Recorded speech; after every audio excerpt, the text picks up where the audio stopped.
Shadows hide more than secrets. Sometimes they hide heroes. When officers Bradley and Carter kicked a homeless man in that alley, they thought they were teaching a lesson. Instead, they were awakening a ghost. Elijah Cole didn't speak as his blood stained the pavement, didn't fight as their laughter echoed through the night, didn't run when they threatened worse next time. He simply remembered. A battle-hardened sniper doesn't need a rifle to be dangerous. He needs a reason. Now a 4-star general's phone is ringing, and a system built on corruption is about to meet the man it should have left alone.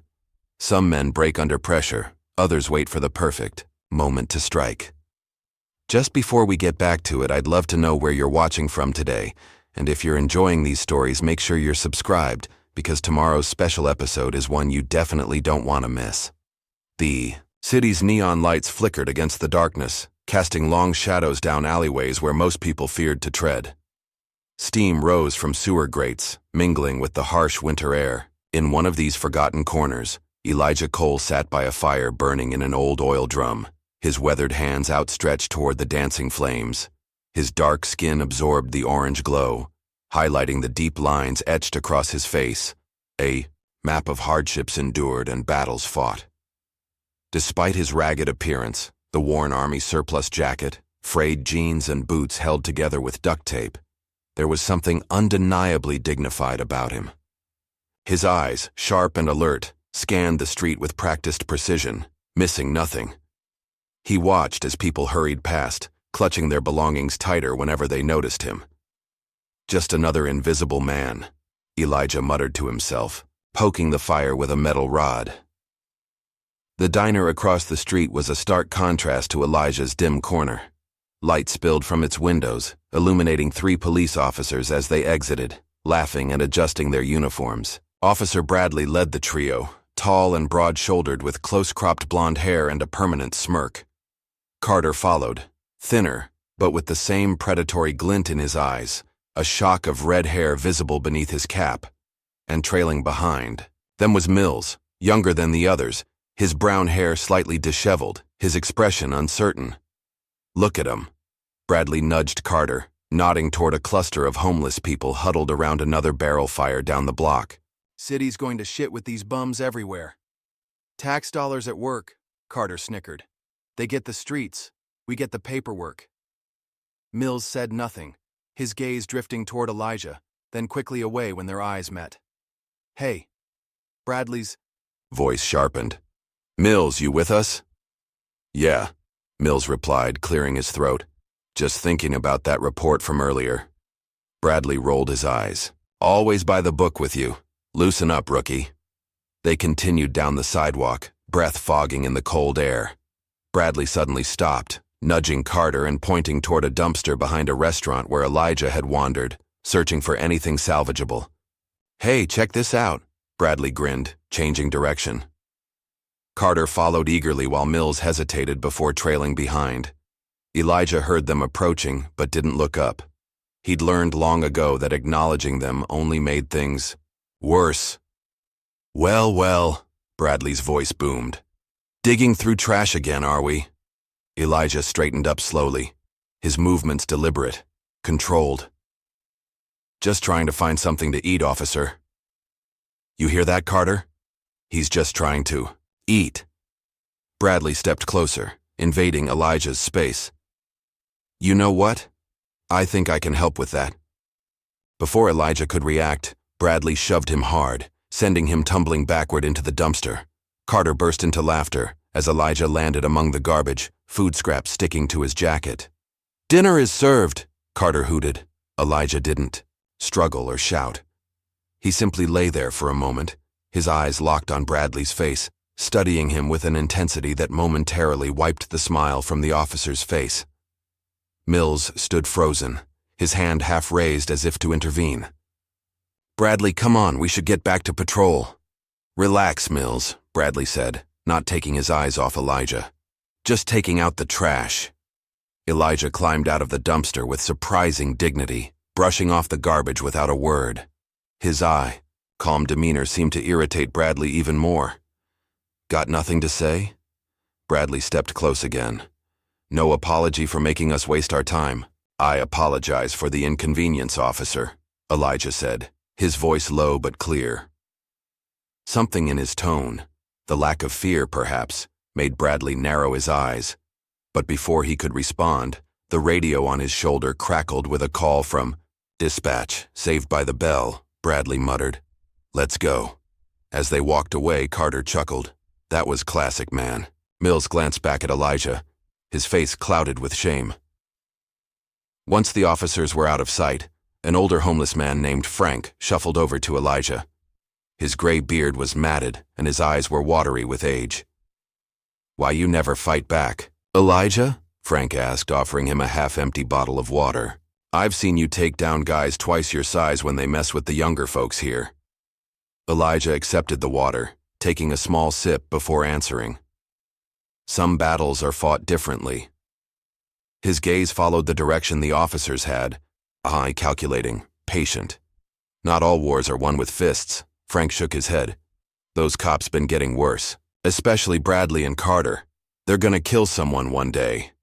"Yes," Elijah agreed quietly. "They just might." At the precinct, fluorescent lights buzzed overhead as Bradley and Carter recounted their encounter, embellishing for the amusement of fellow officers. "You should have seen his face when I pushed him in." Bradley laughed, miming the action, like a turtle stuck on its back. Captain Reynolds, a heavy-set man with thinning gray hair and perpetually bloodshot eyes, chuckled from his office doorway. "You boys having fun out there?" "Just community policing, Cap," Carter grinned. Reynolds nodded appreciatively. "As long as no one's filming, right?" He retreated back into his office without waiting for a response. Mills sat at his desk, filling out paperwork with more focus than necessary. He could feel the weight of complicity settling on his shoulders with each passing day. Back on the streets, as night deepened, Elijah moved methodically through the city. Despite his apparent disadvantage, he observed everything with military precision. He noted which officers patrolled which blocks, their rotation schedules, their blind spots. He watched Bradley meet with a known drug dealer in an alley, accept an envelope, and walk away without making an arrest. Elijah committed it all to memory, patient as a hunter tracking prey. Later that night, Mills sat in his modest apartment, phone pressed to his ear. "Yeah, Mom, I'm eating okay," he said, rubbing his temples. "The job's... it's not exactly what I expected." His mother's voice was gentle. "Remember why you wanted to be an officer, Tommy. Your father would be proud of the good man you are." Mills fell silent, thinking of what his father, a retired cop known for his integrity, would say about what he'd witnessed today. "I hope so, Mom." After hanging up, Mills stared at his reflection in the window. The uniform that once filled him with pride now felt like a costume he was wearing in a play he hadn't signed up for. The next morning, Bradley and Carter spotted Elijah again, sitting on a bench near the park entrance. They approached, Carter kicking Elijah's foot to get his attention. "Still here?" Bradley sneered. "Thought we made it clear yesterday that we don't like seeing your face." Elijah looked up slowly, his expression unchanging. "One day, you're gonna regret this." The simple statement, delivered without emotion, caught Bradley off guard. For a split second, unease flickered across his face before he masked it with a harsh laugh. "Is that a threat?" he demanded, hand hovering near his baton. "Just an observation," Elijah replied calmly. Bradley leaned in close. "Listen carefully, old man. You're nothing, less than nothing, and nothing you ever do will matter to anyone. Remember that." As they walked away, Carter glanced back nervously. "That guy gives me the creeps." "He's just another bum," Bradley insisted, but his step was slightly quicker than before. Rain pelted down on a cluster of tents beneath the overpass, turning the ground to mud. Bradley and Carter strode through the makeshift shelter, kicking at tent poles and shouting orders. "Health inspection," Bradley called out mockingly, ripping open a tent flap to reveal an elderly woman clutching her few possessions. "This doesn't meet code. Gonna have to condemn it." He upended her bag, scattering medication bottles and personal items into the mud. The woman cried out but didn't dare confront him. Carter moved to another tent, dragging out a bearded man in his 50s. "You can't be here." Public property. Please, the man begged. It's raining. I got nowhere else. Should have thought of that before you decided to be homeless, Carter replied, shoving the man down. As they continued their sweep, Mills hung back, ostensibly keeping watch but actually avoiding participation. He noticed a small, weathered photo that had fallen from someone's belongings, a military unit standing proud in desert fatigues. He picked it up, brushed off the mud, and carefully placed it on a nearby crate where its owner might find it. Later, at a diner near the precinct, Carter stabbed at his eggs with frustration. Anderson got promoted to detective. He's been here half the time I have. Bradley sipped his coffee. You want promotions? You gotta earn your way up. And how exactly do I do that? Carter demanded. Reynolds only notices you. Bradley leaned forward. Reynolds notices people who get things done, who understand the game. He lowered his voice. The streets are a gold mine if you know how to work them. Like with Vega? Carter asked, referring to the drug dealer Bradley had met with. Exactly, Bradley nodded. These dealers need protection. We provide it. For a fee. Everybody wins. Mills pretended to focus on his food, but his stomach turned at the conversation. Back at the precinct, Mills received a call about a missing homeless veteran, a man named Johnson, who frequented the area where Elijah stayed. Mills jotted down the details mechanically until the caller mentioned that Johnson had lost a leg in Afghanistan.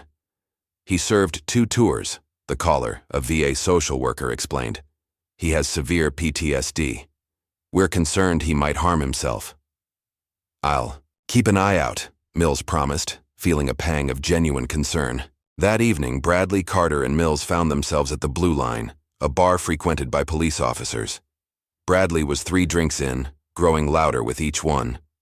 You hear about that veteran who went missing? Mills ventured, nursing his single beer. Another one bites the dust, Bradley shrugged. Those guys are always disappearing. He lost his leg in Afghanistan, Mills pressed. Should have ducked faster, Carter laughed, earning approving chuckles from nearby officers. Bradley raised his moe glass. Here's to the heroes who couldn't hack it back home. His voice dripped with sarcasm. Useless in war, useless in peace. Mills fell silent, disgusted but unwilling to challenge them publicly. Little did they know that just 20 feet away at the bar, Elijah sat nursing a cup of coffee he'd scraped together enough change to buy. He heard every word, his face betraying nothing as he committed their conversation to memory. What Bradley and his cronies didn't know, what nobody knew, was that Elijah Cole had once been Master Sergeant Elijah Cole, one of the most decorated snipers in Special Forces history. Man with confirmed kills in the triple digits, a ghost who could end a life from a mile away without a second thought, a man who had saved General Samuel Harrington's life during an ambush that should have killed them both.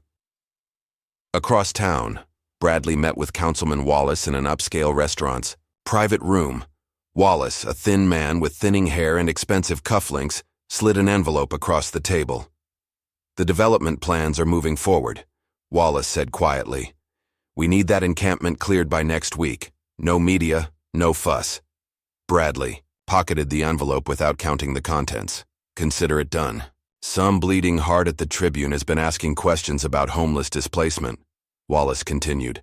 Make sure your methods are discreet. Always are, Bradley assured him. From the shadows of an alley across the street, Elijah watched Bradley exit the restaurant and shake hands with Wallace. His eyes narrowed as he recognized the councilman from news coverage about a controversial development project, one that would demolish a shelter to build luxury condos. Later that night, Bradley met with Marcus, a gang leader who controlled drug distribution in the Northern District. The meeting took place in the back room of a laundromat, with Carter standing guard outside. Police are planning a raid on West Side next Thursday, Bradley informed him, leaning against a dryer. Thought you should know. Marcus nodded, sliding a thick envelope across the folding table. Appreciate the heads up. Business as usual on our end? Just keep it clean on my streets, Bradley replied. And remember our arrangement when election season comes around. Neither man noticed the shadow that passed briefly across the small window high on the wall. Elijah, perched on a dumpster, recording the conversation on a cheap phone he'd bought with panhandling money. The next day, Carter approached a homeless man named Devin, who was known to do odd jobs around the neighborhood. Carter cornered him behind a grocery store. "Got a tip you've been selling," Carter said, holding up a small bag of white powder. "That ain't mine," Devin protested, eyes widening. "I don't do that stuff, man." "Funny, because I'm about to find it in your pocket." Carter moved closer, the bag hidden in his palm. "Please," Devin begged. "I'm clean, 2 years now." Carter grabbed him roughly, slamming him against the wall. With practiced moves, he planted the drugs and then discovered them with a theatrical flourish. "Well, look what we have here," he announced loudly as a store employee stepped out for a smoke break, providing a convenient witness. "You're under arrest." As Carter cuffed Devin and led him to the patrol car, he caught Bradley watching from across the street. Bradley gave a subtle nod of approval. Mills sat at his desk that night, the precinct nearly empty. He pulled up records on Elijah Cole, expecting to find petty arrests or nothing at all. What appeared on his screen made his blood run cold. Master Sergeant Elijah Cole, Special Forces, 3 silver stars, Bronze Star with Valor, Purple Heart. A career spanning over 20 years, with most of the file redacted for national security reasons. "Jesus," Mills whispered, scrolling through the limited information available. The service photo showed a younger Elijah in dress uniform, eyes sharp and focused, bearing no resemblance to the broken man on the streets, except for those same penetrating eyes. Mills quickly closed the file when he heard footsteps approaching, but his mind raced with questions. Why was one of America's most decorated soldiers living on the streets? And why hadn't he fought back against Bradley and Carter? The next morning, news spread through the precinct about a drug dealer named Vega, who had been found beaten and robbed. His jaw was broken in 2 places and all his product and money were gone. "Professional job," the reporting officer said. "No witnesses. Victim says it was someone who moved like a ghost." Bradley's face darkened as he listened. Vega was one of his protected dealers. "Any suspects?" he demanded. "None. Security cameras in the area mysteriously malfunctioned during the time window." Bradley slammed his fist on a desk. "Find who did this." In his makeshift shelter beneath an abandoned bridge, Elijah sat cross-legged on a salvaged cushion. The space around him was surprisingly orderly. Military habits died hard. He held an old pocket knife, methodically sharpening it against a whetstone as he had done countless times in far-flung corners of the world. Next to him lay the spoils from Vega's operation, several $1,000s in cash and drugs that would never reach the streets. The money was already separated into envelopes addressed to various homeless shelters and veterans organizations. "Time's running out, Bradley," Elijah murmured to himself, testing the knife's edge against his thumb. "Time's running out for all of you." Frank approached cautiously, knowing better than to startle Elijah. "You okay, brother? Heard about what happened to Vega." Elijah didn't look up from his work. "Did you now?" "Streets talk," Frank shrugged. "Heard whoever did it was military trained, real professional-like." "That so?" Elijah replied non-committally. Frank lowered his voice. "Word is, Bradley's furious. He's looking to make someone pay." "Let him look," Elijah said calmly. "Some people don't see what's right in front of them until it's too late." Frank hesitated. "Whatever you're planning, be careful. Bradley has friends in high places." A ghost of a smile crossed Elijah's weathered face. "So do I, Frank. So do I." The next morning dawned clear and cold. Elijah spotted an elderly veteran named Wilson struggling to stand from his makeshift bed in the alley. Wilson's hands shook with the early stages of Parkinson's, making even simple tasks difficult. Elijah approached, offering a steady arm. "Easy. There, soldier. I've got you." Wilson gripped Elijah's arm, his roomy eyes grateful. "Thanks, brother. Legs ain't what they used to be." "Neither are mine," Elijah replied with a rare smile. "But they still get me where I need to go." Neither man noticed the patrol car slowing at the mouth of the alley, or Bradley's eyes narrowing at the scene of compassion playing out before him. "Look at this touching moment," Bradley called out, exiting the vehicle. Carter followed, while Mills remained behind the wheel, watching with apprehension. "Officer," Elijah nodded respectfully, still supporting Wilson. "What's this? A bum's reunion?" Bradley approached, deliberately bumping into Wilson, who nearly lost his balance. "He fought for this country," Elijah said, his voice taking on an edge that hadn't been there before. "And now he's taking up my sidewalk," Bradley countered. He turned to Carter. "Don't you hate when they stick together like this, acting all entitled because they wore a uniform once upon a time?" Something in Bradley's tone, the disdain, the mockery of service, made Elijah's eyes flash. For just a moment, the mask of the broken homeless man slipped, revealing the warrior beneath. Bradley caught it, that momentary transformation, and for the first time, he felt a flicker of genuine unease. But rather than back down, he doubled down. "You know what? I think it's time we taught our heroes a lesson about who really runs these streets." And as Carter moved to grab Elijah's arm, neither officer realized they had just set in motion events that would destroy everything they had built. Neither realized they had just declared war on a ghost. Evening had settled over the city, bringing with it a biting cold that cut through even the thickest clothes. Elijah had spent the afternoon helping Wilson organize the medication he'd received from a free clinic. The elderly veteran's hands shook too much to sort the pills properly, and Elijah knew what it was like to need that kind of help. "You served in Vietnam, right?" Elijah asked as he arranged the pill bottles in order of daily use. Wilson nodded, his eyes distant. "2 tours. Long time ago now." "Never seems that long ago sometimes," Elijah replied softly. "The memories stay fresh." Wilson studied him. "Afghanistan? Iraq?" "Both. And places they don't put on the news." Elijah's voice was matter-of-fact, revealing nothing more. Wilson chuckled. "One of those guys, huh? The ones that go where nobody's supposed to be?" Elijah's slight smile was answer enough. "Figured." Wilson nodded. "Can always tell. Way you move, way you watch everything." A commotion down the street caught their attention. A group of homeless people were gathering their meager belongings, moving quickly. "What's happening?" Elijah asked a young woman hurrying past. "Bradley and Carter are on a tear tonight," she explained, clutching a backpack to her chest. "Already trashed 3 camps. They're headed this way." Wilson struggled to stand, panic clear on his lined face.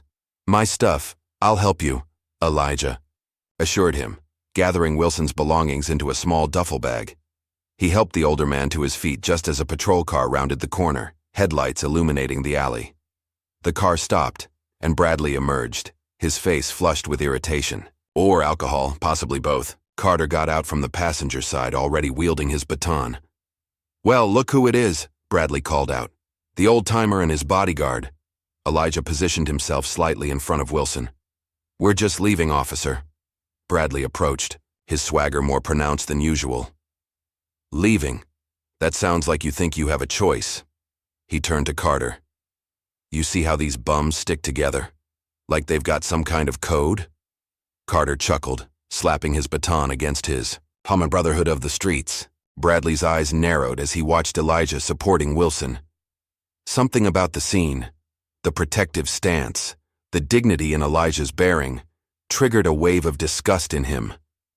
"You know what I hate most?" Bradley stepped closer. "Weakness, pretending to be strength. We don't want any trouble," Elijah said calmly. "Too late for that." Bradley's hand shot out, shoving Wilson roughly. The older man lost his balance, falling hard to the ground with a cry of pain.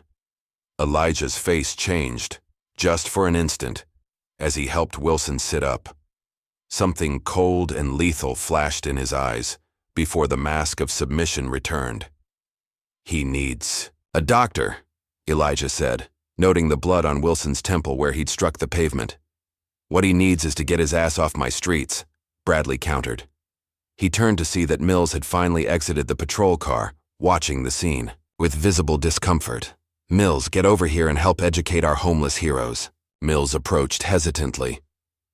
"Bradley, he's bleeding. Maybe we should call an ambulance." Bradley rolled his eyes. Always trying to save everybody. He turned back to Elijah. Your friend here got what was coming to him. Just like you're about to. Without warning, Bradley grabbed Elijah by his jacket collar and dragged him deeper into the alley, away from potential witnesses. Carter followed eagerly, while Mills stood frozen, watching Wilson try to crawl toward a wall for support. You think you're better than us? Bradley shoved Elijah against a dumpster. You and your pathetic veteran friend? Elijah said nothing, his eyes locked on Bradley's, measuring him. Nothing to say now? Bradley's first punch caught Elijah in the stomach, doubling him over. No more warnings or tough guy looks? Carter joined in, landing a blow to Elijah's kidney that drove him to his knees. Still, Elijah remained silent, his breathing controlled even as pain radiated through his body. Hold him up, Bradley ordered. Carter grabbed Elijah's arms, yanking him upright as Bradley delivered a series of blows to his face and torso. Blood spurted from Elijah's nose and split lip, staining his already dirty jacket. Mills stood at the mouth of the alley, his hands trembling. This wasn't law enforcement. This was assault, pure and simple. He took half a step forward, then stopped, overcome by cowardice. Do something, Wilson begged from where he sat propped against the wall. Please, they'll kill him. Mills looked away, shame burning through him. Then, without a word, he turned and walked back to the patrol car. He couldn't participate, but he couldn't find the courage to intervene either. In the alley, Bradley paused, breathing heavily from exertion. Elijah hung limply in Carter's grip, blood dripping from his face onto the dirty pavement. But despite the beating, his eyes remained clear and focused, and something in that gaze unnerved Carter. Bradley, Carter whispered. Maybe that's enough. Enough? Bradley laughed. We're just getting started. He leaned in close to Elijah's face. See, I've been watching you. You think you're so smart, observing everything, playing the quiet victim. But you're nothing, a nobody. He delivered another punch, this one splitting Elijah's eyebrow. Yet even through the blood and pain, Elijah's expression remained unchanged, watchful, calculating, waiting.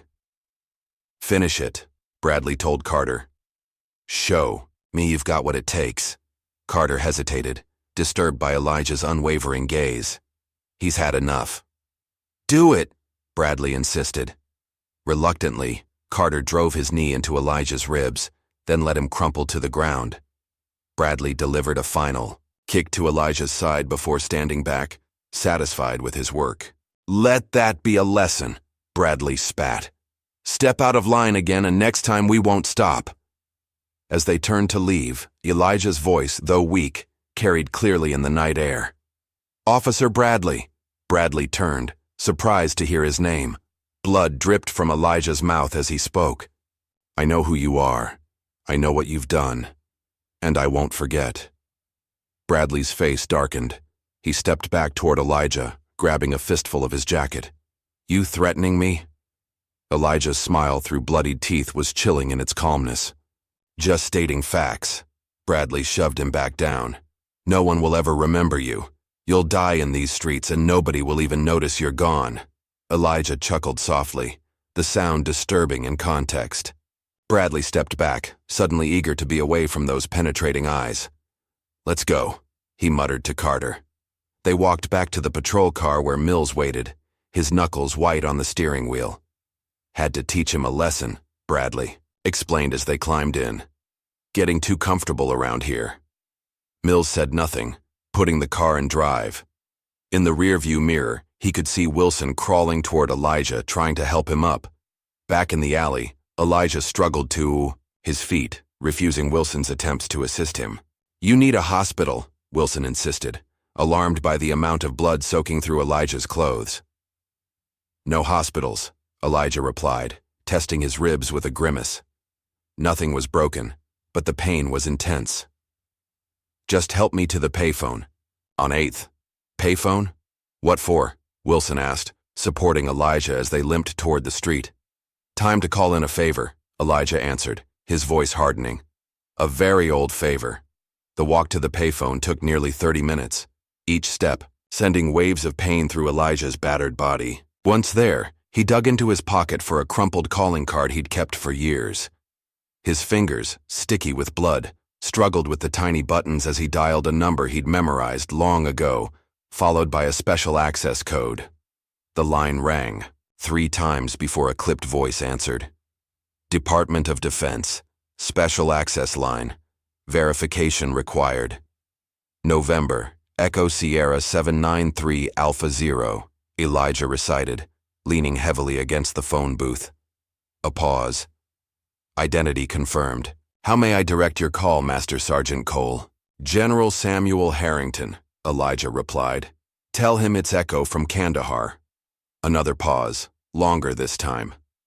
1 moment, sir. Wilson watched in amazement as Elijah waited, blood still trickling from his split lip. Finally, a deep voice came, on the line. This is General Harrington. Sam, Elijah said simply. It's Elijah Cole. The silence that followed was heavy with shock.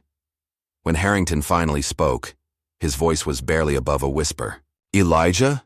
I thought you were dead. Not yet, Elijah replied, wincing as he shifted his weight. But some local cops are trying their best to change that. What's happened? Where are you? The general's voice sharpened with concern. Remember Kandahar? The night raid that went sideways? How could I forget? Harrington answered solemnly. You saved my life and half the unit. Elijah closed his eyes briefly, steadying himself against another wave of pain. I saved your life once. Now I need you to return the favor. Anything, Harrington responded without hesitation. Just tell me what you need. Elijah detailed his situation, the corrupt officers, the beatings, the extortion racket, his voice growing stronger with each word. As he spoke, Wilson watched, his posture change, the homeless man falling away to reveal the soldier beneath. I'll handle it personally, Harrington promised when Elijah finished. Where can I reach you? Elijah gave him a number for a prepaid phone he'd hidden in his shelter, along with the address of an abandoned building where he sometimes stayed. Hang tight, Elijah, Harrington said. This is now a matter of national security. As Elijah hung up the phone, Wilson stared at him with new understanding. Who the hell are you really? Elijah wiped blood from his face with his sleeve. Just a soldier who's been hiding long enough. Across town, Bradley and Carter had stopped at the Blue Line bar to celebrate their productive evening. Mills had declined to join them, claiming a headache. To keeping the streets clean, Bradley toasted, raising his whiskey. Carter clinked glasses, but his enthusiasm seemed forced. That homeless guy, the way he looked at us. Didn't that seem weird to you? Bradley snorted. Don't tell me you're scared of some bum. Not scared, Carter insisted. Just something about him. You're overthinking it, Bradley dismissed him with a wave. By tomorrow, he'll be licking his wounds in some other part of town. Probably won't see him again. Neither officer had any idea that across the city, General Samuel Harrington was already on a secure line to the Pentagon, setting in motion a chain of events that would shatter their world forever. I need a full operational team, Harrington was saying. Top clearance only, and get me everything you can on the Metro Police Department, especially officers named Bradley and Carter. Harrington's aide responded immediately. Yes, sir. How should I classify this operation? The general's voice was steel. Fallen Eagle recovery. Priority Alpha. 3 days after the beating, FBI Special Agent Diana Walker strode into the Metro Police Department.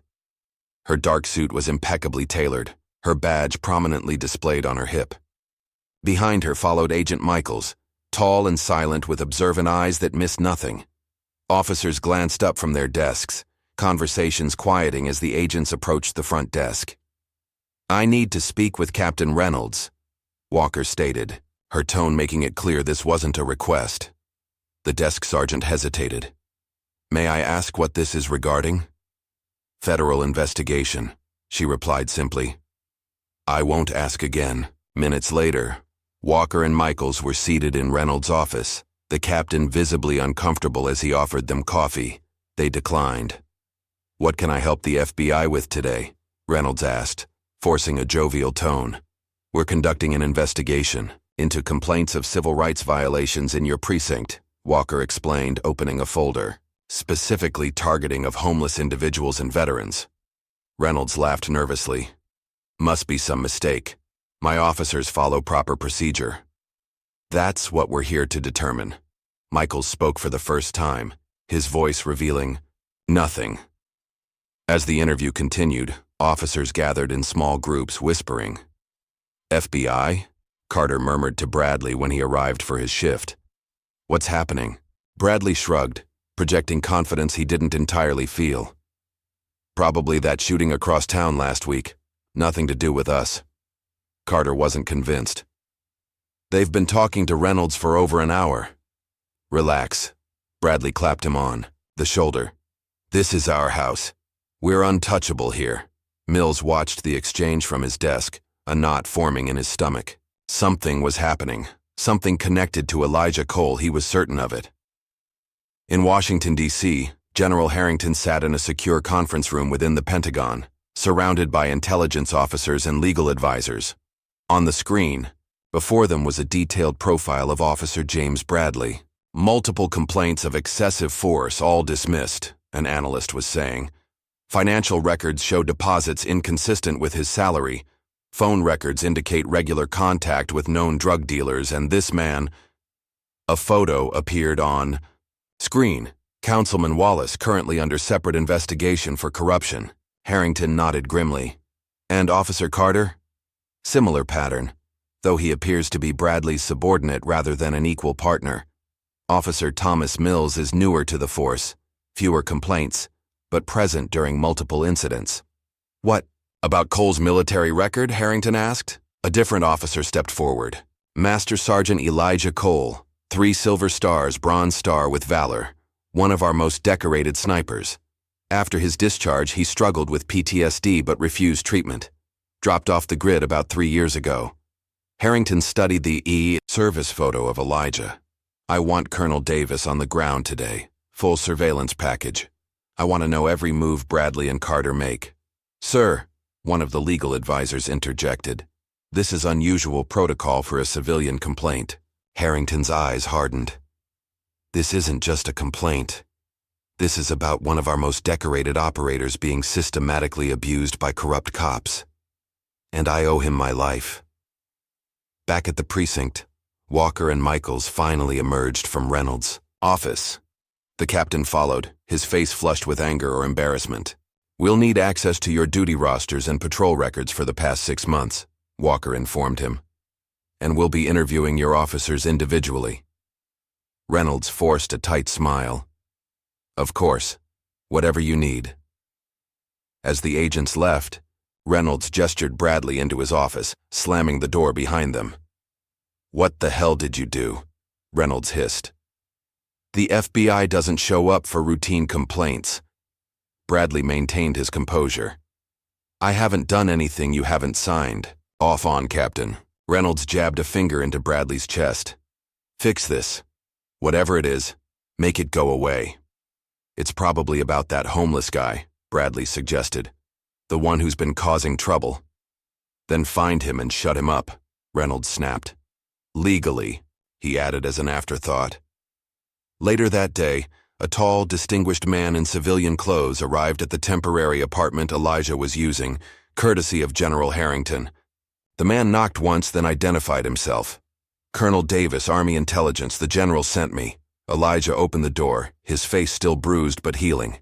He assessed Davis with a professional's eye before stepping aside to let him enter.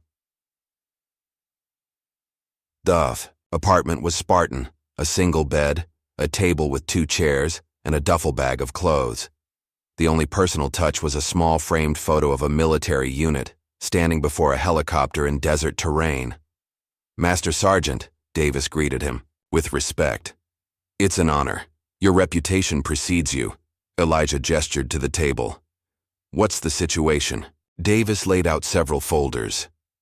"We've established surveillance on Officers Bradley and Carter, Captain Reynolds as well. The FBI has opened an official investigation, but they don't know about our involvement yet. Elijah nodded. And the general? Arriving tomorrow, Davis confirmed. He's personally overseeing this operation. A ghost of a smile crossed Elijah's face. Sam always did like to handle things himself. There's something else, Davis added, opening another folder. Bradley has connections, beyond just local drug dealers. We've traced financial transactions to Councilman Wallace and this man. He slid across a photo of a well-dressed man leaving a restaurant. Richard Keller, real estate developer. They're planning to demolish the Eastern District homeless encampments. For a new development project, Elijah studied the photo. The same area where veterans like Wilson live? Precisely, Davis confirmed. This goes beyond harassment. It's systematic displacement for profit. Elijah's expression darkened. How do you want to proceed? The general wants to build an airtight case, Davis explained. FBI handles the legal end. We provide intelligence support.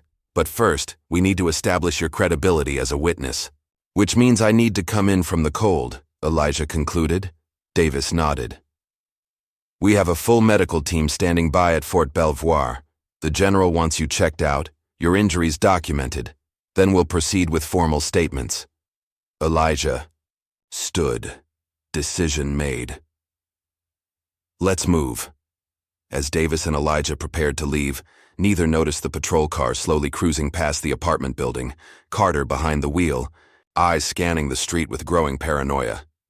Mills spent his evening off doing something he knew could end his career, searching through confidential police records for any complaints involving Elijah Cole or other homeless veterans. What he found sickened him. Dozens of reports, all dismissed without investigation, many involving Bradley and Carter. His phone rang, startling him. The number was blocked. Officer Mills, he answered cautiously. Look out your window, a male voice instructed. Mills moved to his apartment window. On the street below, a man in a dark suit stood beside a black sedan. Who is this? Mills demanded. Someone who knows you're struggling with your conscience, the voice replied. Someone who can help you do the right thing. What do you want? To give you a choice. Come down now and we talk. Stay up there, and when this all comes crashing down, and it will, you go down with Bradley and Carter. Mills stared at the man below, heart racing. I'll be right down. 5 minutes later, Mills sat in the sedan across from Agent Michaels. Officer Mills, we know you were present during the assault on Elijah Cole, Michaels stated without preamble. We also know you didn't participate. Mills swallowed hard. How do you know about that? Michaels slid a phone across the seat. When you're ready to do the right thing, make the call. One chance, Mills. That's all you get. After Michaels dropped him back at his apartment, Mills sat with the burner phone in his hand for hours, weighing his options, his loyalty to the badge against his sense of right and wrong.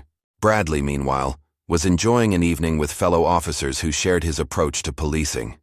They gathered in a private room at the Blue Line, drinking and laughing about their community outreach.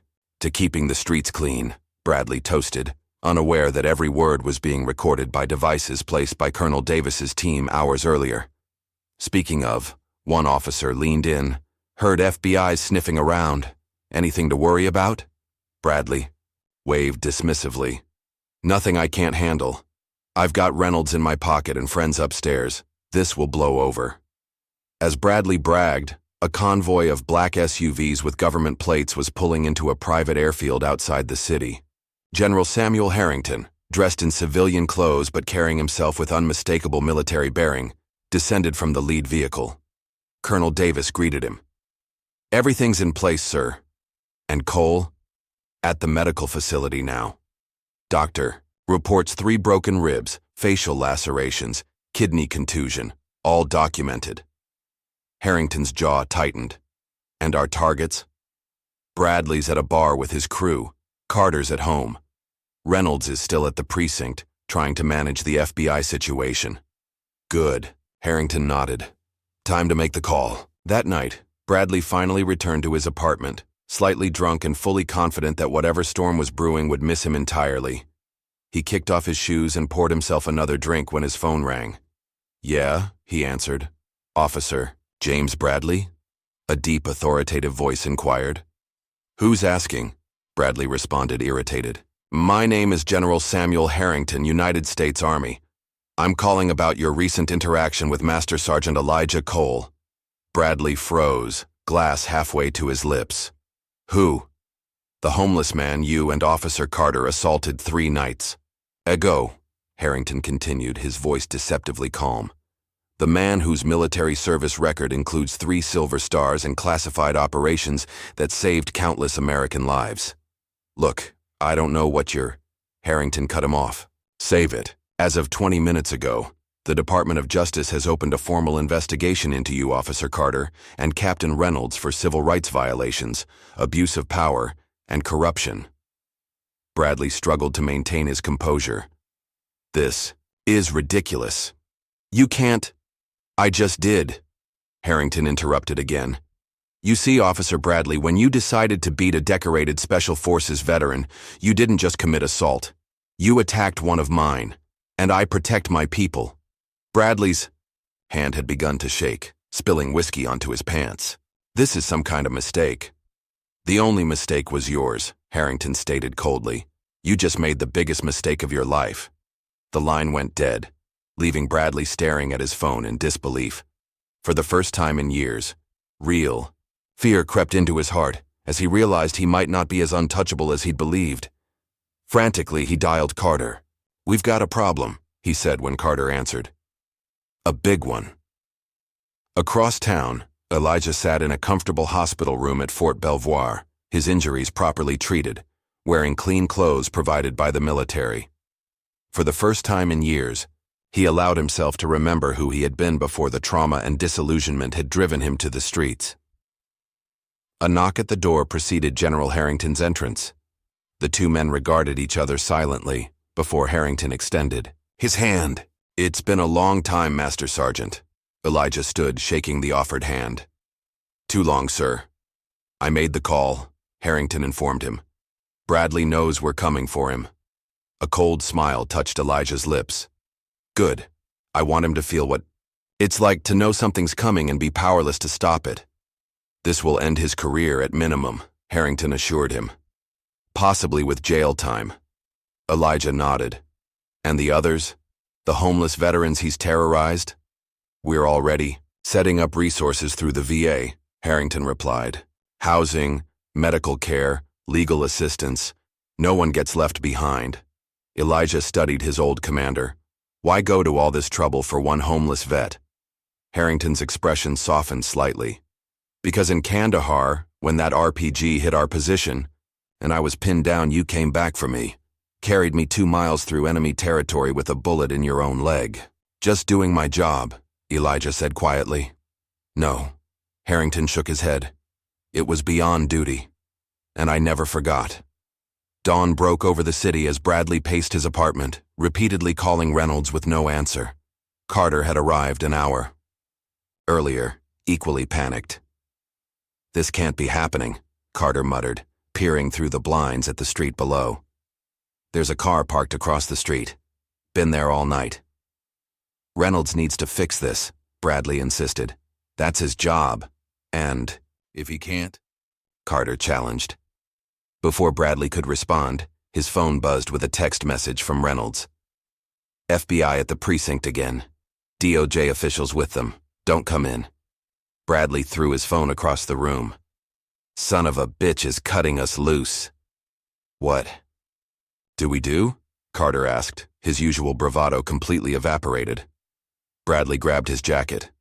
We find that homeless bastard and make him understand what happens to people who cross me. Are you insane? Carter stared in disbelief. That'll just make it worse. It can't get worse, Bradley snarled. He started this. He can end it, one way or another. As they argued, Mills sat in a federal building downtown, giving his statement. To FBI agents and DOJ prosecutors, the burner phone lay on the table before him, his decision made. Officer Bradley has been running protection rackets for at least 3 years, Mills explained, his voice steady despite his shaking hands. Drug dealers, prostitution, gambling, they all pay him. Captain Reynolds gets a cut to look the other way. Agent Walker nodded encouragingly. And the harassment of homeless individuals? Mills swallowed hard. Systematic, especially veterans. Bradley has a particular hatred for them, calls them broken toys. And the assault on Elijah Cole? Mills closed his eyes briefly. I was there. I didn't stop it. That's on me, and I'll accept whatever consequences come with that. But Bradley and Carter, they nearly killed him, and they enjoyed it. Outside the federal building, a convoy assembled. FBI tactical teams in full gear checked weapons while Harrington conferred with senior agents. Bradley and Carter are the primary targets, Harrington explained. Reynolds is secondary but equally important. Agent Walker approached. Mills has given us everything. Dates, locations, names, it's more than enough for warrants. Harrington nodded. Execute as planned. Remember, these are cops. They're armed and dangerous. What about Cole? Walker asked. Will he testify? He'll do what needs to be done, Harrington assured her. He always has. As Harrington replied, his phone rang. The caller ID showed Colonel Davis. Sir, Davis's voice was urgent. Bradley and Carter just left Bradley's apartment, armed. They're heading toward the Eastern District homeless encampment. Harrington's expression darkened. They're looking for Elijah. Redirect all units now. The convoy roared to life, sirens wailing as they raced through morning traffic. Harrington made another call. To Elijah. Bradley's coming for you, he warned. Stay put. We're on our way. But Elijah's response was calm, almost expectant. No, General. Let him come. Elijah, don't do anything stupid, Harrington urged. We've got this handled legally. Some battles need to be fought face to face, Elijah replied before hanging. Up at the Eastern encampment, homeless veterans were gathering their belongings, warned by Wilson that trouble was coming. Many had already disappeared into the city, but Wilson refused to leave. He stood up for us, Wilson told the others. I'm not running. Bradley's unmarked car screeched to a halt at the edge of the encampment. He and Carter emerged, weapons drawn, but concealed under their jackets. Where is he? Bradley demanded of a woman folding a tattered blanket. Where's Cole? The woman backed away, terrified. Wilson stepped forward, placing himself between Bradley and the others. He's not here, Wilson stated, his voice surprisingly steady for a man facing armed aggressors. Bradley raised his gun, pointing it directly at Wilson's chest. Last chance, old man. Where is he? Behind you.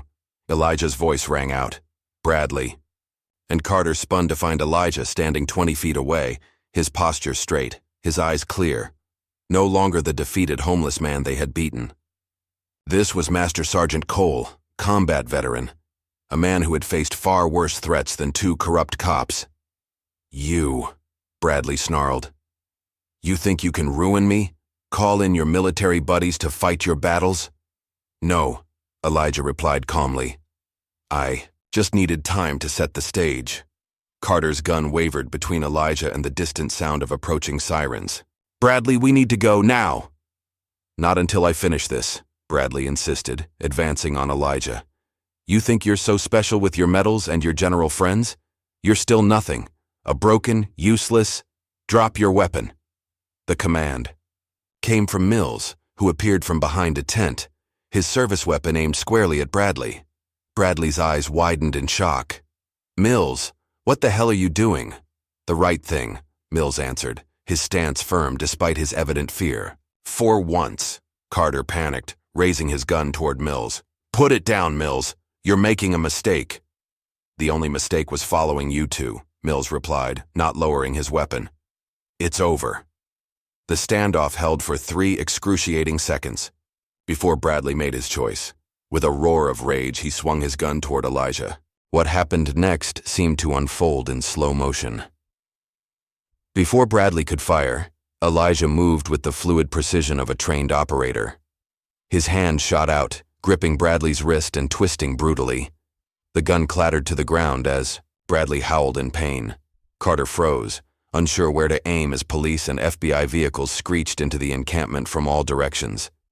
In one smooth motion, Elijah swept Bradley's legs from under him, driving him face first into the dirt and pinning, his arm behind his back with practiced efficiency.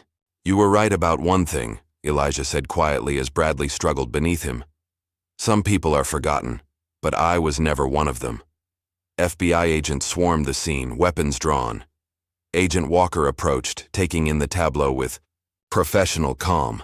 Master Sergeant Cole, she nodded respectfully. I believe you've apprehended our suspect. Elijah stood, stepping back as agents handcuffed Bradley. He's all yours. Carter surrendered without resistance, shock evident on his face as he was led away. Mills holstered his weapon, looking simultaneously relieved and terrified. General Harrington arrived moments later, surveying the scene with satisfaction. Well done, Elijah. Elijah watched as Bradley and Carter were placed in separate vehicles. It's not finished yet. No, Harrington agreed, but it's a good start. As the vehicles pulled away, Elijah turned to the gathered homeless veterans who had witnessed everything. Many stared at him with new understanding, seeing for the first time the warrior who had lived among them.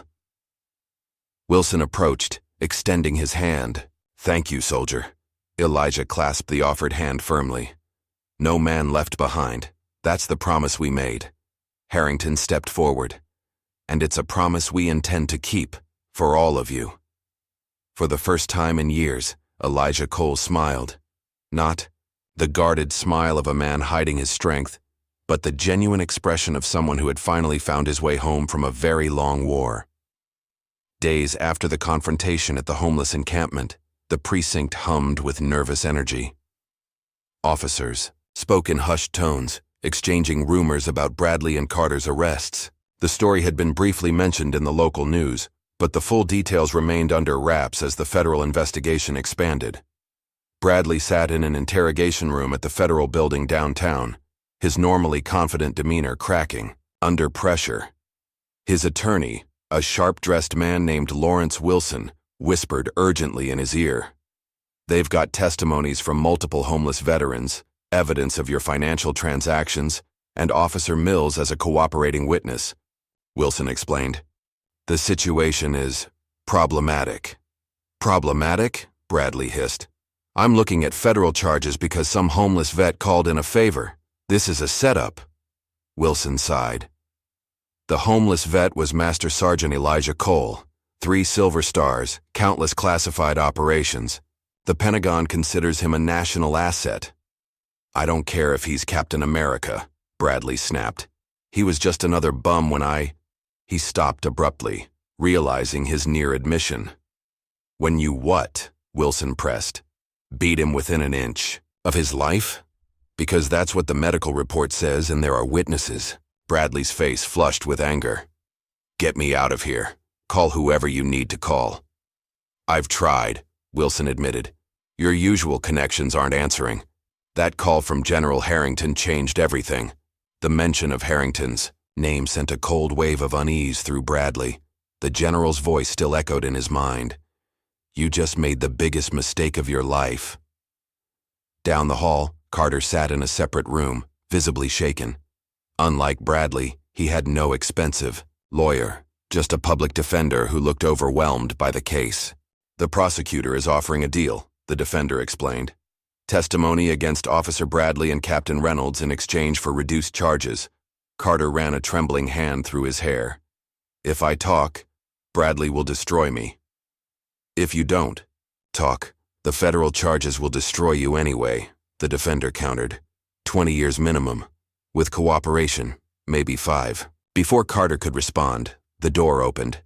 Agent Walker entered, placing a folder on the table.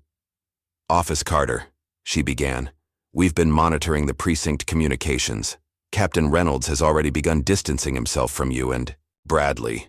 He's planning to claim he had no knowledge of your activities. Carter's face hardened.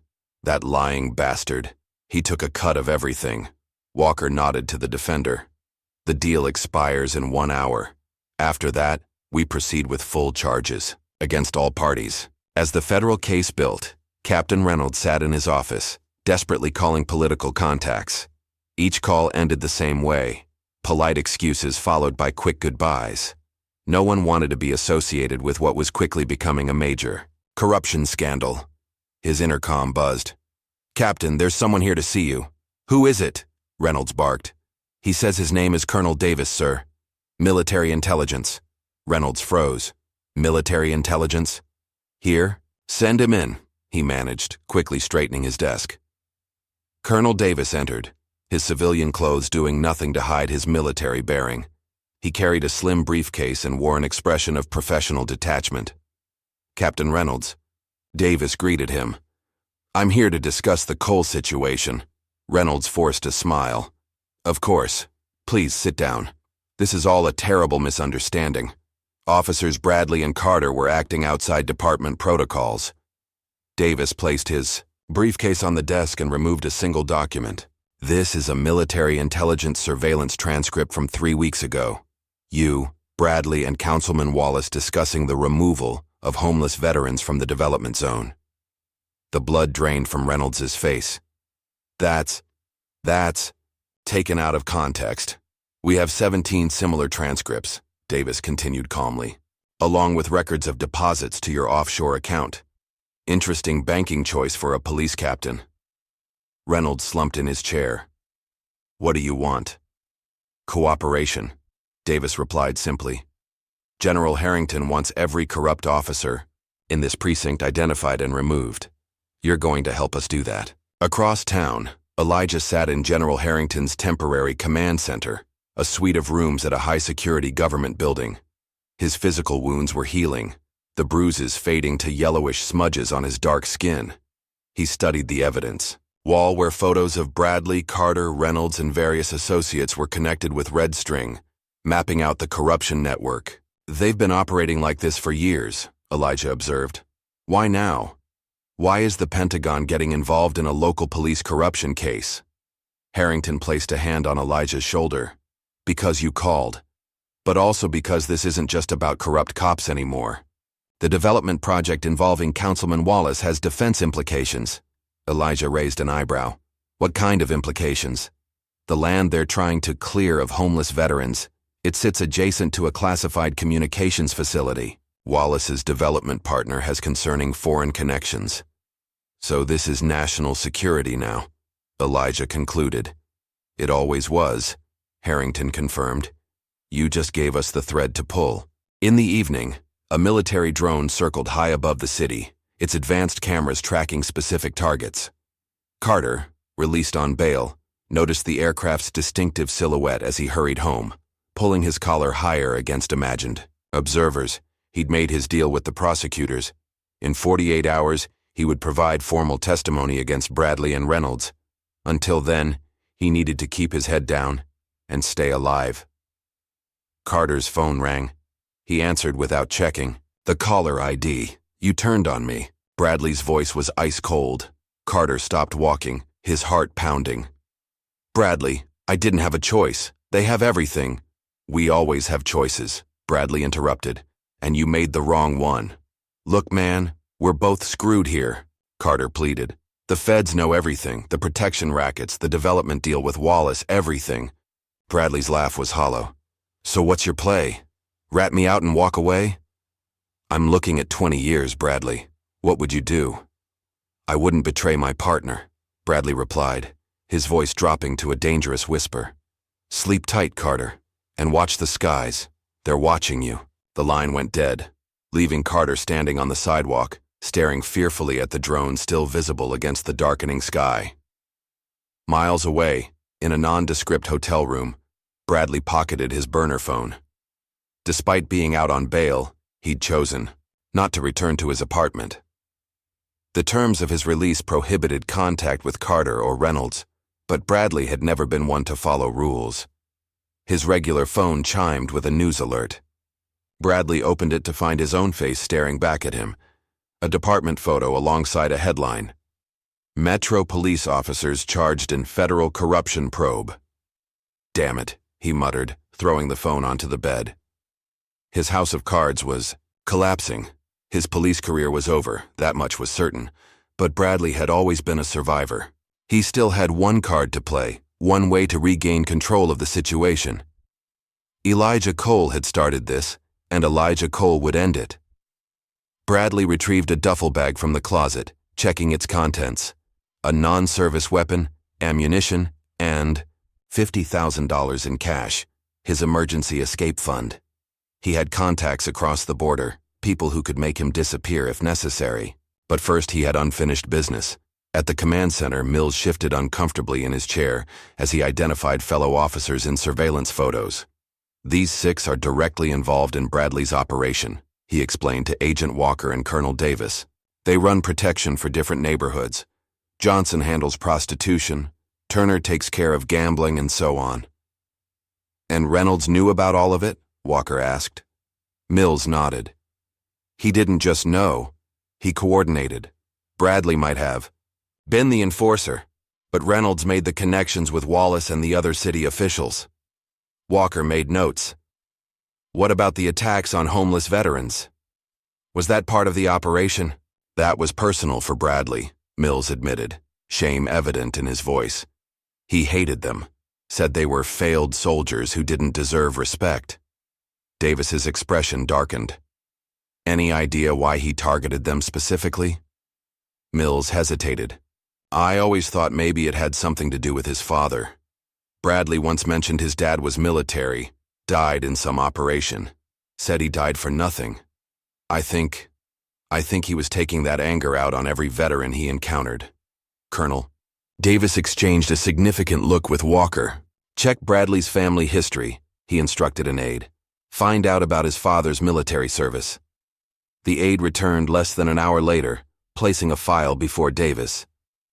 "Sir, Bradley's father was Staff Sergeant William Bradley, killed in action in a classified operation in Afghanistan under General Harrington's command." Davis closed his eyes briefly. "Get the general. Now." General Harrington arrived minutes later, his face grave as he reviewed the file. "Operation Black Echo," he murmured. "I remember it. Staff Sergeant Bradley was point man. He stepped on an IED. And now his son has been systematically terrorizing veterans," Davis noted, "including Elijah Cole, who served under your command." Harrington's expression hardened. "This isn't coincidence." "Sir," an intelligence analyst interrupted, "we've lost track of Bradley. He hasn't returned to his registered address and his phone is now offline." "Find him," Harrington ordered, "and get additional security on Cole immediately. Bradley's not done." Night fell on the city. At a homeless veterans shelter where Elijah had insisted on spending time despite Harrington's security concerns, Wilson and several other veterans gathered for a simple meal. The shelter, underfunded but clean, provided a safe space that many hadn't experienced in years. "Still can't believe you were some kind of super soldier," Wilson remarked, passing Elijah a cup of coffee. "All this time you never said a word." "Wasn't relevant," Elijah shrugged. "Out here we're all just trying to survive another day." Wilson gestured to the other veterans. "Thanks to you, we might do more than just survive now. The lawyers that General sent over are helping Jackson get his benefits restored. First time in years anyone's given a damn about us." Elijah nodded, surveying the room. Though still wary by nature, he felt a sense of purpose he'd been missing since leaving the service. The younger veterans particularly looked to him now, seeking guidance from someone who understood their struggles. His phone vibrated, the secure device Harrington had provided. A text from Colonel Davis. "Bradley's missing. Stay where you are. Security team en route." Elijah's combat instincts flared to life. He scanned the room, noting exits and potential cover. Something felt wrong. "Wilson," he said quietly, "get everyone to the back rooms. Now." Wilson recognized the tone, the commanding voice that had been hiding beneath Elijah's calm demeanor. Without question, he began guiding the other veterans away from the main area. Elijah moved to the front window, staying to the side as he peered into the darkness. The street appeared empty, but the hairs on the back of his neck stood up. The familiar sensation that had saved his life countless times in combat. Bradley was watching. Elijah was certain of it. Rather than wait for the security team, Elijah made a quick decision. He slipped out the side door of the shelter, moving silently into the shadows.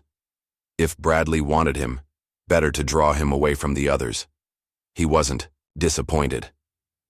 Less than a block away, Elijah spotted a figure in a parked car, the outline of a man hunched over the steering wheel. Even at a distance, he recognized Bradley's distinctive silhouette. Elijah moved carefully, using the urban terrain, as he'd once used the mountains of Afghanistan. Bradley was dangerous, but Elijah had spent decades hunting more dangerous men.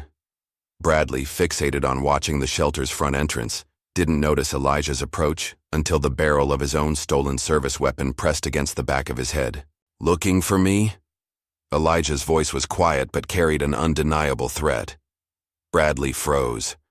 "How did you—" "You're not the first man to hunt me," Elijah cut him off.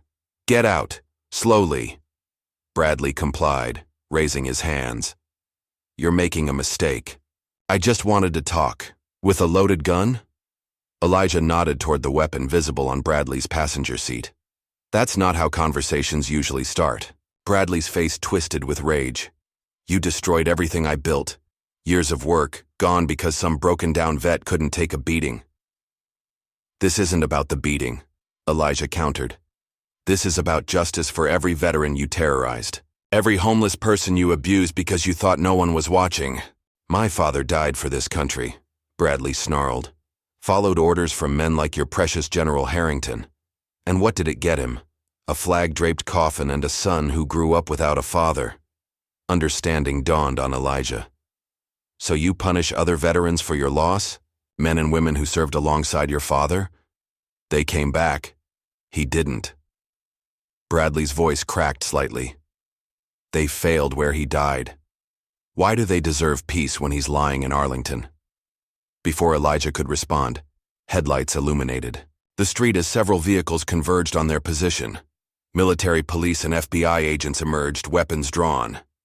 "Federal agents, hands where we can see them." Agent Walker's voice carried through the night. Bradley's eyes darted between Elijah and the approaching agents. In that moment of calculation, Elijah saw what was coming next. Bradley was a cornered animal now, and cornered animals were unpredictable. "Don't," Elijah warned, recognizing the shift in Bradley's stance. Too late. Bradley lunged, not for the gun but for Elijah himself, tackled him with desperate strength. Both men went down hard on the pavement. "I'm not going to prison," Bradley hissed, fingers clawing for Elijah's throat. Elijah blocked the attempt easily, his combat training taking over. With a swift, practiced movement, he reversed their positions, pinning Bradley to the ground with a forearm across his throat. "It's over," Elijah told him, as the agents surrounded them. "It was over the moment you chose to abuse your power." Next morning, military transport touched down at the city's private airfield. The door opened to reveal General Harrington in full dress uniform, medals and insignia gleaming in the morning sun. Unlike his previous arrival in civilian clothes, this was an official, visible statement. "General," Colonel Davis greeted him, "we've secured Bradley. He's being held at the Federal Building." Harrington nodded crisply. "And Cole?" "At the command center. He's fine. Bradley didn't get a chance to harm him." "Good." Harrington strode toward the waiting vehicle. "Status report on Reynolds and Carter?" "Carter's cooperating fully. Reynolds tried to run last night but was intercepted at the bus station. Councilman Wallace is being questioned now." The general's face remained impassive, but satisfaction gleamed in his eyes. "And the press?" "They've been given the basics," Davis confirmed. "You're scheduled for a formal statement at 1400 hours. At the Federal Building, Bradley sat in interrogation, his lawyer increasingly agitated beside him. "This isn't just assault anymore," Wilson explained. "Attempted murder of a federal witness, conspiracy, corruption. They're piling on charges. That could put you away for life." Bradley stared at the wall, unresponsive. "Are you listening to me?" Wilson demanded. "Your best option is to cooperate. Tell them everything about Reynolds, Wallace, all of it." "So I can be like Carter?" Bradley finally spoke, his voice dripping with contempt. "No, they've taken everything else. They don't get my dignity, too." The door opened, and Agent Walker entered accompanied by a federal prosecutor. "Officer Bradley," Walker began. "It's just Bradley now," he interrupted bitterly. "My badge is gone, remember?" Walker placed a file on the table. "We found your father's military records. Staff Sergeant William Bradley, KIA in Afghanistan, 2005. Bradley flinched visibly at the mention of his father. "He served with honor," Walker continued. 3 tours. Bronze Star recipient. Don't talk about my father, Bradley warned. I wonder what he would think of how you've treated his brothers and sisters in arms, Walker pressed. The veterans you've harassed and beaten. The oath you've betrayed. You know nothing about him. Bradley slammed his fist on the table. I know he saved 4 members of his unit before stepping on that IED. Walker replied calmly. Posthumous Silver Star. A hero. Bradley's composure cracked. Years of bottled rage and grief spilled through. A hero who left his family with nothing but a folded flag, while his commanding officer went on to become a general. Is that what this is about? Walker asked. Punishing Harrington by proxy? Hurting veterans because you couldn't hurt him? Bradley said nothing, but his silence was answer enough. Walker slid a document across the table. Full confession, names, dates, amounts, every corrupt officer in your network. Sign it, and we'll make sure your father's sacrifice is acknowledged in your sentencing. Across town, Carter sat pale-faced as he detailed years of misconduct to federal prosecutors, names, dates, payoff amounts, everything spilled out in a desperate attempt to save himself. Bradley started small, he explained. Protection for local dealers, taking a cut of their profits. Then it expanded. Reynolds brought in Wallace and the developers. And the targeting of homeless veterans? The prosecutor prompted. Carter swallowed. Hard. Bradley hated them. Said they were a stain on his father's memory. I just went along with it. I wanted the promotion. His statement continued for hours, each revelation more damning than the last. The corruption network extended beyond the precinct, reaching into City Hall and local businesses. A systematic campaign of harassment against the homeless, particularly veterans, all concealed behind badges. At the command center, Elijah watched the interrogation videos with Harrington.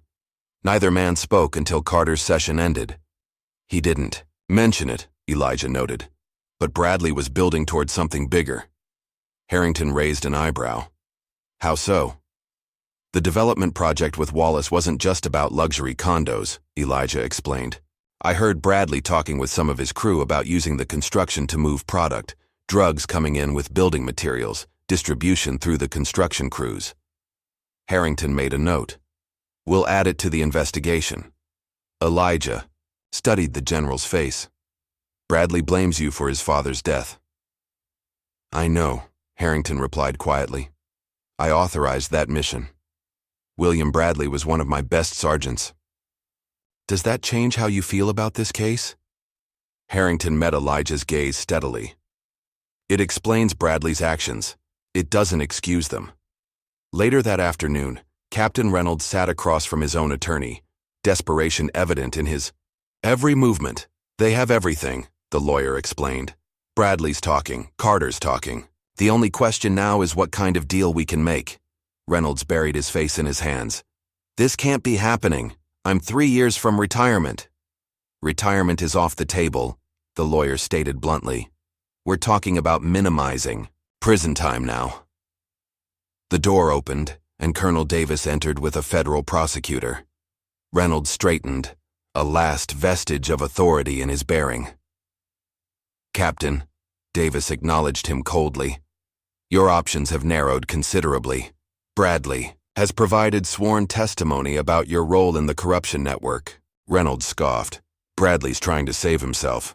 Perhaps, Davis conceded. But we have audio recordings, financial records, and witness testimonies that corroborate his claims. Your offshore accounts were particularly sloppy.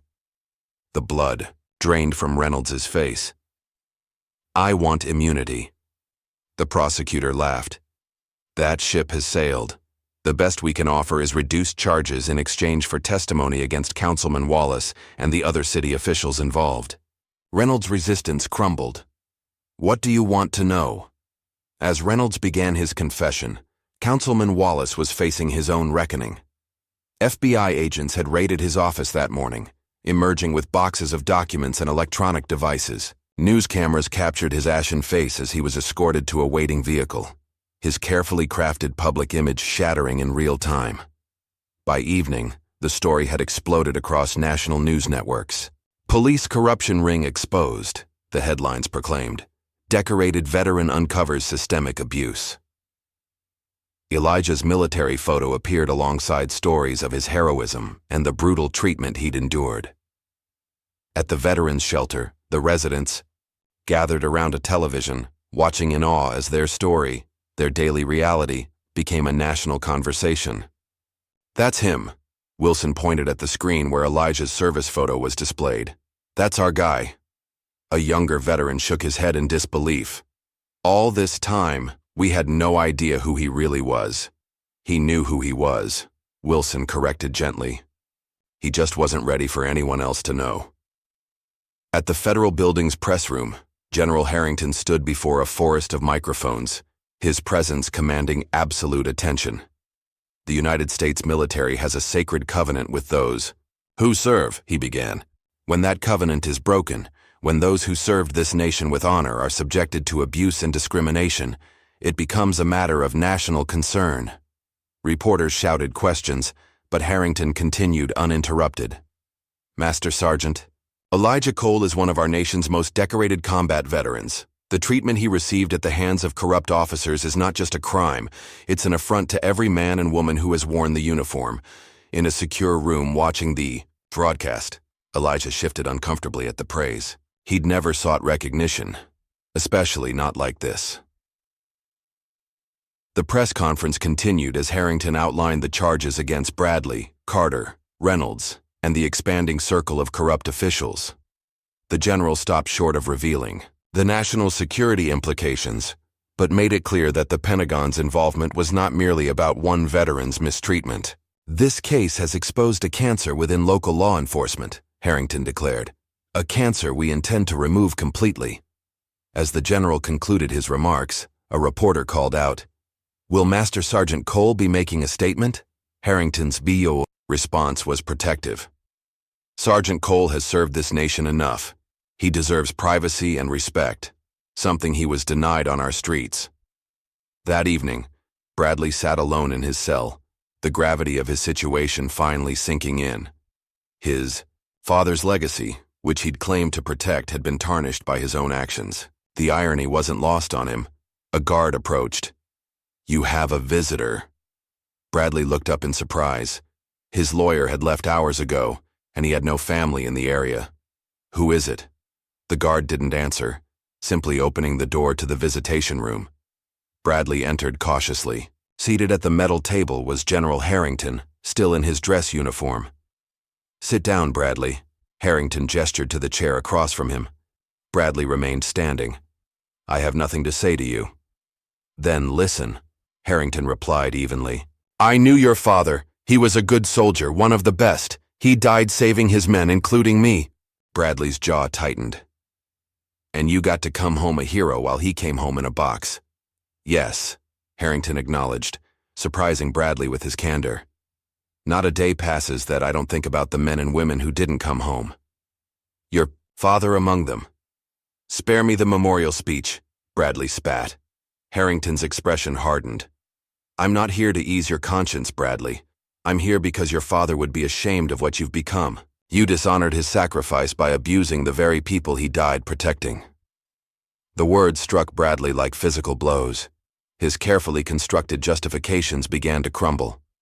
"The judge will consider your father's service in sentencing," Harrington continued.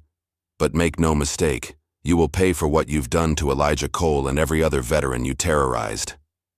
Bradley slumped into the chair, the weight of his actions finally crushing his defiance. "What happens now?" "Justice," Harrington stated simply, rising to leave. "Something you should have been delivering instead of obstructing." As Harrington exited, Bradley called after him. "Does Cole know about my father?" Harrington paused. "He knows. And unlike you, he understood that your father's sacrifice deserved honor, not vengeance." The general's words hung in the air long after he departed, leaving Bradley alone with the truth he'd been running from for years. Outside the federal building, Elijah waited by a government vehicle. When Harrington emerged, their eyes met in silent communication. "It's done," Harrington confirmed. Bradley's fighting is over. Elijah nodded. And the others? The dominoes are falling, Harrington assured him. Reynolds, Carter, Wallace, they're all cooperating now. The whole network will be dismantled. For the first time since his return from combat, Elijah felt a weight lifting from his shoulders. Not just the burden of his recent battles, but the heavier load he'd carried home from war, the survivor's guilt, the isolation, the loss of purpose. What now, Elijah? Harrington asked quietly. You've completed this mission. Where do you go from here? Elijah gazed at the city skyline, considering the question. I'm not sure yet, but I'm done hiding. Harrington clasped his shoulder. Whatever. You decide. You're not alone anymore. That's a promise. As night fell over the city, Elijah returned to the veterans' shelter. The men and women there greeted him differently now, not with the deference due to his newly revealed military status, but with the respect earned by someone who had fought for them when no one else would. Wilson approached, offering his hand. Welcome home, soldier. And for the first time in years, Elijah felt that maybe, just maybe, he truly was home. 3 weeks after Bradley's arrest, the national media remained fixated on the unfolding corruption scandal. Morning talk shows, evening, news programs, and online publications competed for the latest developments, each revelation more shocking than the last. The investigation has expanded to include 13 officers, 4 city officials, and multiple business owners, a news anchor reported as footage played of officers being escorted from the precinct in handcuffs. In what authorities are calling one of the most extensive police corruption cases in recent history. Elijah watched the coverage from the modest apartment General Harrington had arranged for him. He'd initially resisted the offer, preferring the independence of his homeless existence, but practical considerations had won out. The media attention made returning to the streets impossible, and winter was approaching. A knock at the door announced Wilson's arrival. The older veteran had become a regular visitor, acting as a liaison between Elijah and the homeless community. You're famous now, Wilson commented, nodding toward the television. Elijah shook his head. Not the kind of attention I ever wanted. Maybe not, Wilson agreed, but it's getting results. The city approved emergency funding for the veterans' shelter yesterday. Beds for everyone this winter. Elijah allowed himself a small smile. That's something, at least. More than something, Wilson corrected. For guys who've been sleeping under bridges for years, it's life-changing. The two men fell silent as the news coverage shifted to a segment about Elijah himself. His military photo appeared alongside footage of the homeless encampment where he'd lived. Master Sergeant Elijah Cole, the reporter began, recipient of 3 silver stars, the Bronze Star with Valor, and multiple Purple Hearts, had been living on the streets for nearly 3 years before the events that exposed corruption within the Metro Police Department. Footage played of protesters gathering outside City Hall, many carrying signs with Elijah's service photo and slogans like, "Honor our veterans," and "No hero should be homeless." Turn it off, Elijah requested quietly. Wilson complied, understanding Elijah's discomfort with the spotlight. People need heroes, Elijah, especially now. I'm not a hero, Elijah insisted. I was just trying to survive, like everyone else out there. Maybe, Wilson acknowledged. But you did what none of us could. You made them see us. Really see us. Before Elijah could respond, his phone rang. The caller ID showed Agent Walker. The trial dates are set, she informed him. Bradley and Reynolds. Next month. Carter's testifying as part of his plea deal. Will I need to testify? Elijah asked, dreading the prospect of public scrutiny. Most likely, Walker confirmed. Your testimony is central to the case, but we'll work with you to make it as manageable as possible. After ending the call, Elijah stared out the window at the city skyline. The prospect of reliving his experiences in a crowded courtroom filled him with unease. Years of operating in the shadows had left him ill-equipped for public attention. You'll get through it, Wilson assured him, reading his expression. One more mission, soldier. Elijah nodded. One more mission. Across town, Mills sat in a sparsely furnished office at Internal Affairs. His new assignment, assisting the department-wide cleanup, had come with both relief and burden. Relief at escaping criminal charges, burden in facing the colleagues he was now investigating. His supervisor, Lieutenant Sandra Hayes, entered with a stack of files. 2 more officers from the 5th Precinct, she said, placing them on his desk. Both connected to Bradley's protection racket. Mills sighed. How deep does this go? Deep enough that we'll be busy for months, Hayes replied. But you're doing the right thing, Mills. Finally. The acknowledgement carried a sting of guilt. Mills thought of all the times he'd stayed silent, all the abuses he'd witnessed without intervention. I should have spoken up sooner, he admitted. Before Elijah got hurt. Hayes studied him. Yes, you should have, but you're speaking now, and that counts for something. She paused. The Veteran Outreach Program is looking for police liaisons. Someone to rebuild trust with the homeless community. I recommended you. Mills blinked in surprise. Me? After everything that happened? Because of everything that happened, Hayes corrected. You've seen both sides. That makes you valuable. The possibility of redemption, of making amends, resonated with Mills in a way his police work never had before. I'd like that, he said quietly. The courthouse was packed on the first day of Bradley's trial. Journalists filled the gallery, spectators lined up around the block, and protesters from both sides gathered on the courthouse steps. Bradley entered in an orange jumpsuit, his formerly confident stride reduced to a defeated shuffle. His eyes briefly met Elijah's across the courtroom, a fleeting moment of recognition before both men looked away. The prosecution's opening statement painted a damning picture. Years of systematic abuse, corruption reaching into the highest levels of local government, and a particular cruelty reserved for the city's most vulnerable residents. Officer Bradley didn't just abuse his power, the prosecutor concluded. He weaponized it against those least able to defend themselves, our city's homeless, many of whom served this country with honor. The defense argued that Bradley was merely a product of the system, that the real corruption existed at higher levels. It was a weak argument, contradicted by mountains of evidence and testimony. During a recess, Elijah stepped outside for air, accompanied by a U.S. Marshal assigned to protect him. The media descended immediately, shouting questions and thrusting microphones toward him. Master Sergeant Cole, how does it feel to see Officer Bradley on trial? Are you still living on the streets? Will you be returning to military service? Elijah raised a hand, and to his surprise, the reporters fell silent. I'm not here for revenge, he stated simply. I'm here for justice, not just for myself, but for every veteran who's been forgotten, mistreated, or ignored. That's all I have to say. His brief statement made headlines within the hour. Carter's testimony proved devastating to Bradley's defense. He detailed years of abuse, extortion, and violence, painting Bradley as the architect of the corruption network. It was Bradley's idea to target the homeless camps, Carter explained, unable to meet Elijah's gaze. He said they were easy targets. No one would believe them over police officers. Reynolds's testimony followed a similar pattern, each man trying to minimize his own culpability by emphasizing Bradley's role. The strategy failed. The evidence implicated them all. But it was Elijah's testimony that captured the nation's attention. He spoke quietly, with measured dignity, describing not only his own mistreatment but the systematic abuse of the entire homeless community. It wasn't just beatings, he explained.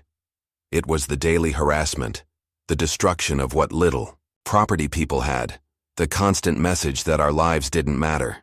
And why didn't you fight back? The prosecutor asked. Given your military training, Elijah considered the question. Because I was fighting a different battle then, trying to find my way back from war, and because I knew violence wouldn't solve anything. These men had the system on their side. What changed? The prosecutor pressed. They crossed a line, Elijah replied simply. Not just with me, but with people who couldn't defend themselves. Someone had to stand up. The jury deliberated for less than 6 hours before returning their verdict. Guilty on all counts. Bradley showed no emotion as the verdict was read, his face a mask of resignation. Reynolds collapsed into his chair, head in his hands. Outside the courthouse, General Harrington addressed the waiting media. Today's verdict sends a clear message. No one is above the law, and the mistreatment of our veterans will not be tolerated. The sentencing came 3 weeks later. Bradley received life imprisonment for multiple federal charges, including civil rights violations, racketeering, and attempted murder. Reynolds got 20 years. Carter, thanks to his cooperation, received 8 years with possibility of parole after 5. As Bradley was led away, he paused near Elijah. "I still don't understand," he said quietly. "Why did you endure it for so long? Why not use that training of yours to end it sooner?" Elijah met his gaze steadily. "Because I've seen enough violence to last several lifetimes. I was hoping you'd stop on your own." Bradley had no response as the marshals led him away. In the aftermath of the trial, public attention focused increasingly on the plight of homeless veterans. Donations poured into local shelters, volunteers emerged from every part of the city, and politicians scrambled to support veterans' initiatives. A newly renovated shelter, funded partly by assets seized from Bradley and his associates, a plaque was placed at the entrance.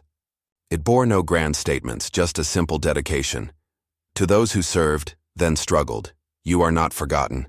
The shelter became a model for a new approach to veteran homelessness, offering not just beds, but comprehensive services, mental health support, job training, and legal assistance for benefits claims.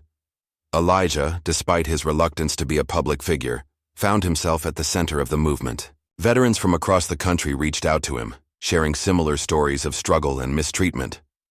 "I never wanted to be the face of this," he confided to Harrington during one of their regular meetings. "I just wanted the abuse to stop." "Sometimes, we don't choose our missions," Harrington reminded him. "Sometimes they choose us." The general had one more surprise for Elijah, an official offer of military reinstatement, with full rank and benefits. "The Secretary of Defense signed off personally," Harrington explained, sliding the paperwork across the table. "You could be back in uniform by next month if you want." Elijah stared at the documents, feeling the weight of the decision. For years, the military had been his identity, his purpose. Its structure had given meaning to his life in ways civilian existence never had. "I need time to think about it," he said finally. Harrington nodded, understanding.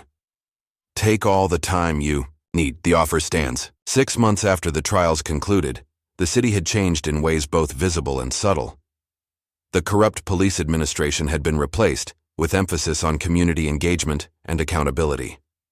The Eastern District, once slated for luxury development, had instead become the site of a veterans' housing project. Mills, now working as liaison between the police department and homeless services, had found unexpected purpose in his new role. The same veterans who had once feared his uniform now sought him out for assistance. "Officer Mills," Wilson greeted him at the shelter entrance. "Back again?" Mills nodded. "Brought the paperwork for Jackson's VA appeal, and some news about the housing vouchers. Good news, I hope." Wilson led him inside. "The best. City Council approved full funding, 30 more units available next month." Wilson smiled. "Never thought I'd see the day when a cop was fighting for us instead of against us." Mills accepted the observation with humility. "I'm just trying to balance the scales a little." The shelter's main room buzzed with activity. Veterans of varying ages gathered around tables, some completing benefit applications, others attending a job skills workshop. The transformation from the desperate place Elijah had found 6 months ago was remarkable. A small ceremony was taking place in one corner, the placement of a simple bronze plaque honoring veterans lost to homelessness and neglect. The mayor, seeking positive press after the scandal, had arranged the commemoration. Mills scanned the room. "Is Elijah here today?" Wilson shook his head. "He's meeting with the general. Something important," he said. Across town, in a private room at Fort Mason, Elijah sat across from General Harrington. Between them lay the reinstatement papers, still unsigned. "You've had time to consider," Harrington noted. "What's your decision?" Elijah met his gaze steadily. "I'm declining the offer, sir." Though Harrington had suspected as much, Disappointment still flickered across his features. May I ask why? I've found a different mission, Elijah explained. Here, with the veterans who fell through the cracks, the ones still fighting their way back. Harrington nodded slowly. I understand, and I respect your choice. He paused. What will you do? The VA offered me a position, Elijah revealed. Outreach coordinator for homeless veterans, using my experience on both sides of the equation. Perfect fit, Harrington acknowledged, though the military will miss your skills. Some battles can't be fought with guns and tactics, Elijah replied, echoing his words from months ago. This one requires a different approach. Their meeting concluded with mutual respect. As they parted, Harrington turned back. You know, when I found you in that alley after the ambush in Kandahar, I never thought I'd be thanking you for saving me twice. Elijah raised an eyebrow. Twice? Once from enemy fire, Harrington explained, and once from complacency. I'd forgotten what it means to leave no one behind. Later that evening, Elijah visited the prison where Bradley was serving his sentence. The meeting had been arranged at Bradley's request, surprising both Elijah and the authorities. They sat, across from each other in the visitation room, the fluorescent lights casting harsh shadows on Bradley's already gaunt face. Prison had aged him rapidly. I didn't think you'd come, Bradley began. Neither did I, Elijah admitted. An uncomfortable silence stretched between them until Bradley finally spoke again. I've had a lot of time to think. About my father, about what I did. Elijah waited, offering neither forgiveness nor condemnation. I told myself I was honoring him, Bradley continued, by punishing those who came back when he didn't. But that's not what he would have wanted. He met Elijah's gaze directly. I know that now. What do you want from me, Bradley? Elijah asked bluntly. Nothing. Bradley shook his head. I just wanted you to know that I understand now. What I did was unforgivable. I don't expect forgiveness, but I needed to say it. Elijah studied him, searching for deception and finding none. Your father was a hero who saved lives, including Harrington's. The best way to honor him would have been to protect people, not terrorize them. I know, Bradley acknowledged, the simple admission revealing more genuine remorse than any lengthy apology. As Elijah rose to leave, Bradley asked, The veterans at the shelter, are they getting help now? Yes, Elijah confirmed. Things are changing. A ghost of relief crossed Bradley's face. Good. That's good. Carter received a similar visit, though his reaction was markedly different. Where Bradley had found a measure of clarity in prison, Carter remained focused on his own suffering. 8 years, he complained bitterly, while Reynolds got 20. How is that fair? I was just following orders. The same excuse used by every man who ever committed atrocities, Elijah observed. Quietly, Carter had no response. Mills's transformation proved more genuine. On a crisp autumn morning, he led a training session for new police recruits, focusing on interactions with homeless individuals. The badge doesn't make you superior, he emphasized. It makes you responsible. Remember that every person you encounter has a story, has value. The recruits, fresh-faced and earnest, took notes. Among them was a young woman whose brother had served in Afghanistan, part of a new wave of officers drawn to the force in the wake of the reforms. At the veterans' shelter, a new project was underway. Under Elijah's guidance, former homeless veterans were being trained as peer counselors, using their lived experience to help others navigate the system. You've been there, Elijah explained, to the participants. You know the challenges in ways no bureaucrat ever could. That makes you invaluable. Wilson, now employed as the shelter's intake coordinator, watched with approval. From the streets to helping others in 6 months. Not bad, Master Sergeant. Just Elijah now, he corrected gently. The military was another life. The city's homeless. Population remained substantial, but the atmosphere had changed. Where once there had been resignation and fear, now there was cautious hope. Outreach teams, including police officers like Mills, regularly visited encampments with resources rather than threats. One afternoon, Elijah returned to the spot where his confrontation with Bradley had begun, the alley where he'd been beaten, nearly to death. The place held no power over him now, just another urban corner transformed by context and time. As he stood there, Harrington's car pulled up beside him. "Last place I expected to find you," the general remarked, joining him. "Just making peace with ghosts," Elijah explained. Harrington nodded in understanding. "I'm leaving tomorrow. New assignment overseas." "The world keeps turning," Elijah observed. "It does," Harrington agreed, "but some things change for the better." He gestured to a group of veterans being helped into a van marked with the VA logo. "You did that.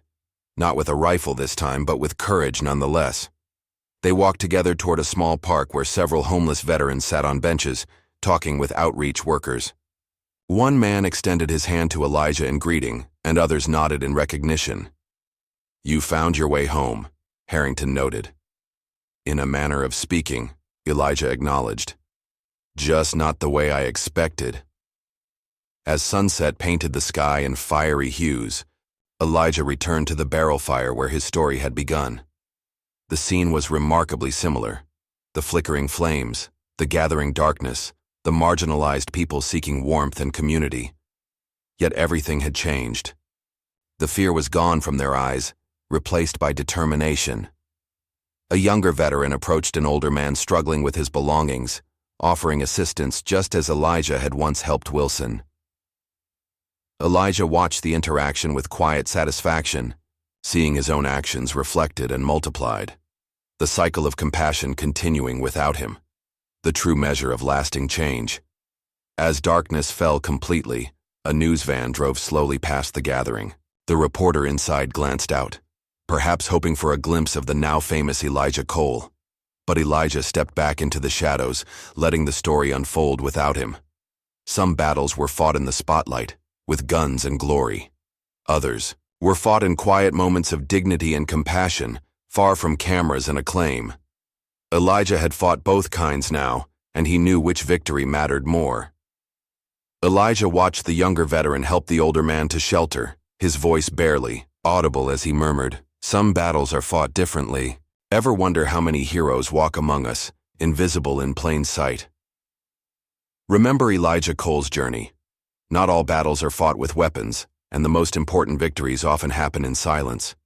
If this story moved you, please like, subscribe, and share for more powerful narratives that challenge us to see beyond appearances.